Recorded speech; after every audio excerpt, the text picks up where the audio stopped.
Hi, my name is Ginger Chen, and I am a researcher in the Su and Wu research groups at the Scripps Research Institute in La Jolla, California.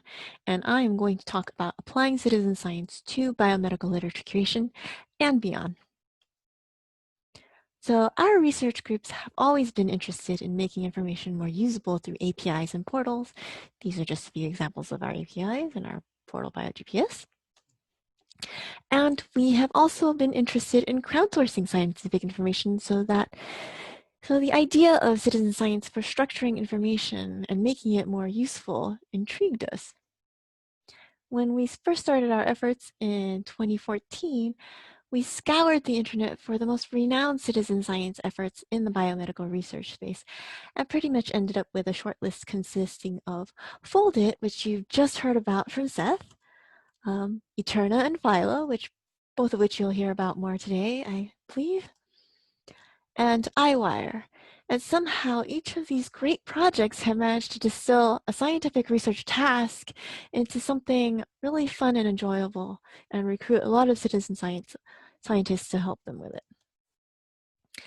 Outside of the biomedical research space, we've seen how projects on the Zooniverse were tackling image analyses in all domains of research, really.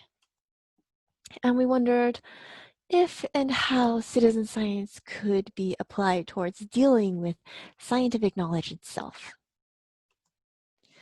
Well, if we are to consider the entirety of biomedical literature, the sum of biomedical research knowledge, then the issue is that literature is growing at an unwieldy rate, and that we simply can't read fast enough to capture and make sense of all that information contained within it. The citizen science task for us then became one of making sense of all this information that's buried in this unwieldy, unstructured text format. Now, trying to extract information in unstructured text typically involves a range of interdependent approaches ranging from expert annotation, which is higher quality but lower throughput, and is generally considered the gold standard, to algorithm-driven approaches, which are considered much lower quality, but very, very high throughput. And these algorithms or the development of these algorithms have been quite dependent on the availability of these gold standard datasets, while the experts who generate these gold standard datasets are increasingly dependent on these algorithms to help them facilitate this task because it's overwhelming.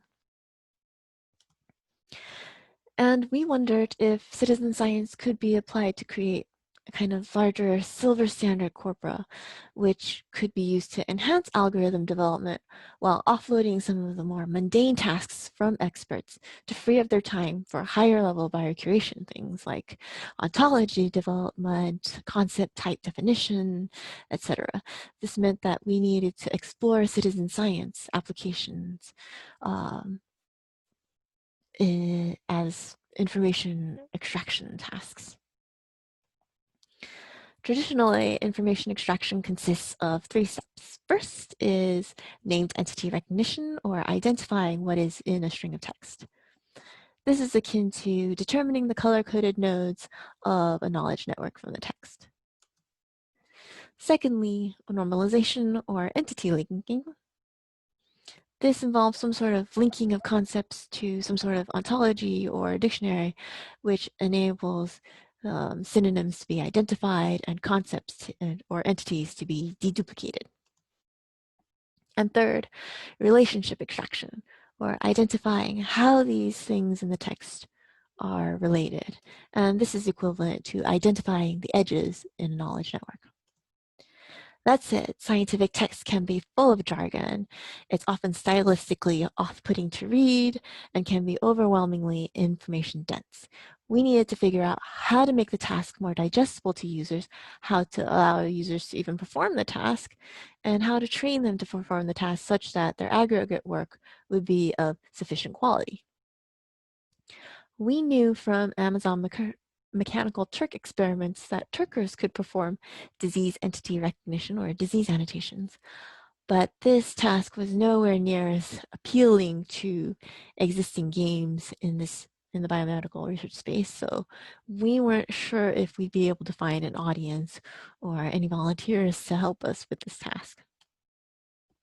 So in 2015, we launched a beta study with our custom platform, Marked Cure, with the hopes that citizen scientists would first be willing to perform the task, that they perform it well, and that by having a predefined task as they went through these abstracts, they become more familiar with scientific text and be more engaged with and be willing to seek out more reliable sources of information, even if it's not written in a consumer-friendly fashion, because at that time, we were also very concerned about a growing public distrust in science.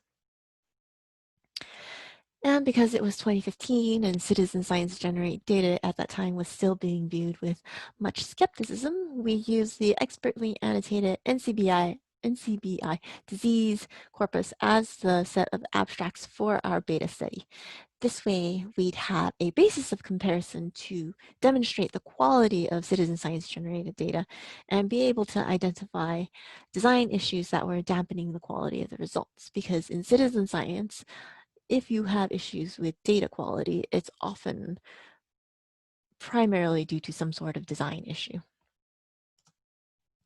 Our beta users were a wonderfully vocal bunch, opining constructively on everything from our tutorial to the annotation interface and the feedback displays. And this is just an example of our feedback display at the time.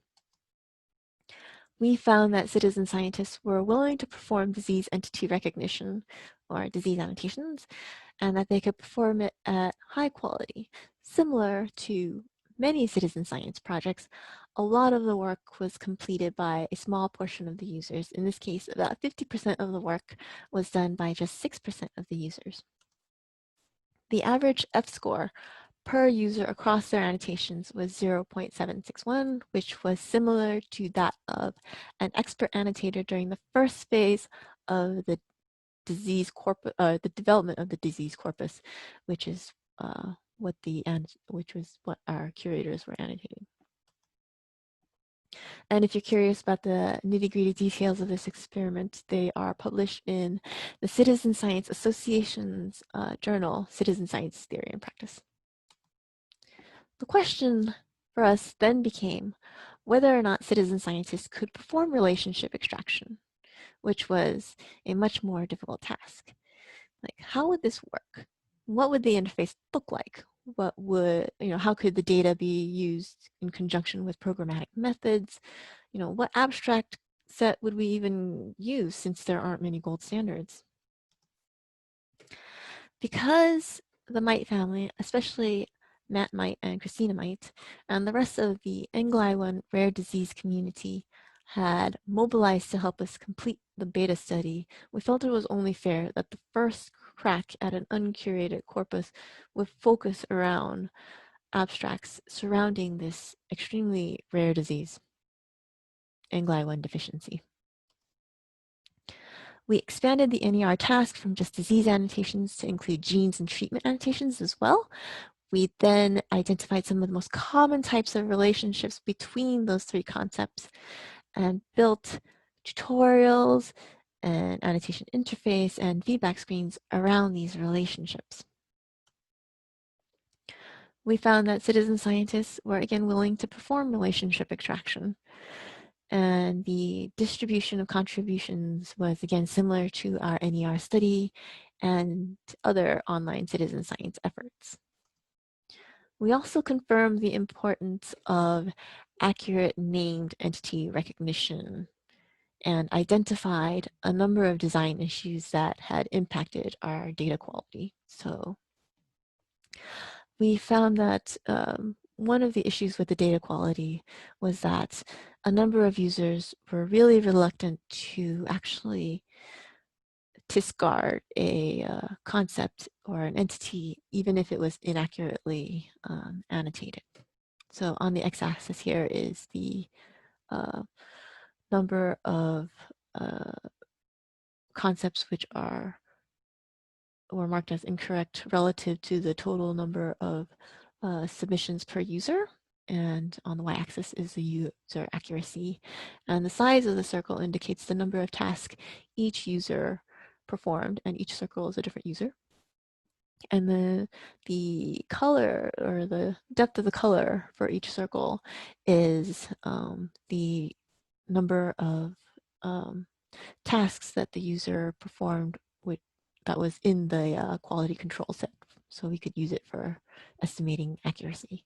And you can see there are a number of users that did quite a number of tasks, but they were reluctant to mark any tasks or concept as incorrect, which ultimately hurt their accuracy.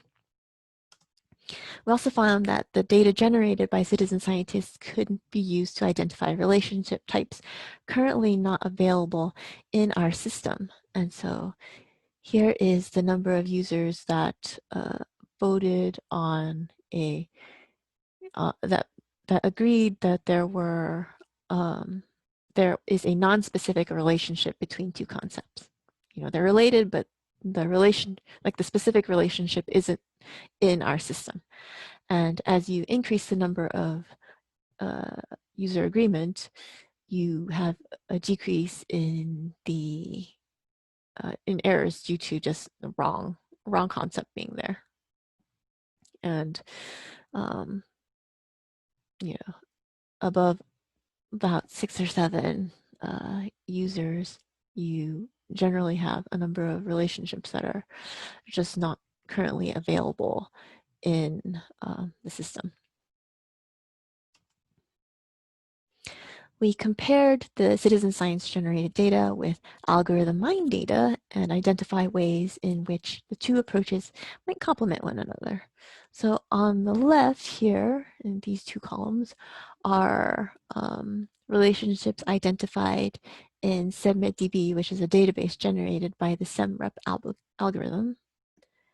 And because the SEMREP algorithm behind SST02-III analyzes at the sentence level, most relationships tend to be of the same type. That is, for example, disease-disease relationships, drug-drug relationships, or gene-gene relationships.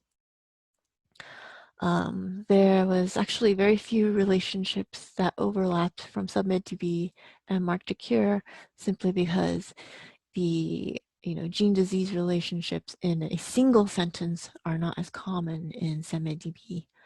In Mark2Cure, we only allow users to look at relationships between concepts, because the idea is that if you link these concepts to an ontology, the hierarchical relationships, the same type relationships, will already be available. And so there's quite a difference between the types of relationships identified simply because of design choices between the algorithm and Mark2Cure. And this was all published in ISCB's Bioinformatics earlier this year. So how else can citizen science be applied towards harnessing biomedical knowledge? Well, during our adventures with Mark2Cure, we were absolutely thrilled that we weren't the only ones enthusiastic about citizen science applications towards biomedical literature. So Cochrane Reviews had been using citizen science to identify randomized controlled trials for their meta-analyses on health evidence with a classification task in the Cochrane Crowd platform. Since then, they have also expanded their original task beyond just the original randomized controlled trial classification task. Additionally, with enthusiastic members from the Mark2Cure community, we've been exploring ways in which citizen science could help with generating schema-based metadata to make COVID-19 data sets more findable, accessible, interoperable, and reusable. The metadata annotations will eventually be loaded into our resource dashboard at outbreak.info, which will allow for improved organization and linking of these many different resources. And with that, I would like to thank everyone who was involved in this work.